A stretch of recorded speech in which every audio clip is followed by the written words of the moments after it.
Magandang araw po sa inyong lahat. Ako po si Father Arlo Yap SVD.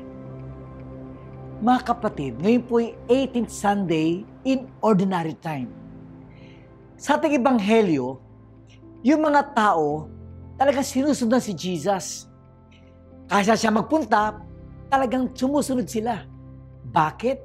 Kasi last Sunday po, kung maalala nyo, 17th Sunday, yung Ebanghelyo si Jesus ay nagpakain ng 5,000 kalalakihan, not counting women and children.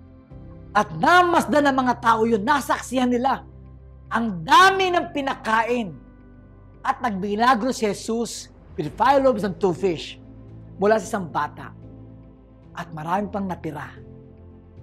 Ngayon, sa ating Ebanghelyo, people were looking for Jesus.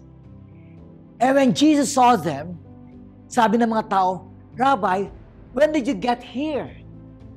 Jesus answered them and said, Amen, amen, I say to you. You are looking for me not because you saw signs, but because you ate the loaves and were filled. Hinahanap niyo ko kasi nakakain kayo ng tinapay. At yun lang hinahanap niyo sa akin.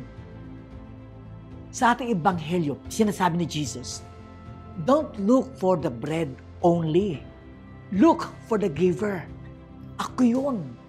Ako ang hanapin ninyo. Bakit? Jesus will tell them, I am the bread of life. Whoever comes to me will never hunger. Whoever believes in me will never thirst. Because I am the bread of life. Yung kinain ninyo, natutunaw yun. Nawawala yun. Pero kung ako ang tinapay ng buhay mo, mananagana ka. Bakit? God provides. Again, say it. God provides. At yung pang ating unang pagbasa, si Moses at saka si Aaron, nagpunta yung mga tao sa kanila, nagko-complain, Moses, bakit kami dinala rito? Dito sa desierto, nagugutom kami, namamatay kami. And Moses and Aaron nagpunta kay God. And God said, I will now rain down bread from heaven for you. Each day the people are to go out and gather their daily portion. Thus will I test them. So si God will rain the bread for them. Because God provides. Anong kailangan lang? Have faith in God. Maniwala tayo sa Diyos. Because God provides. Kaya tamang-tama nga ating salmong tugunan, the Lord gave them bread from heaven because God provides. Anong take home natin? Mga kapatid, trust the Lord. Bakit? Kasi alam niya ang kailangan mo.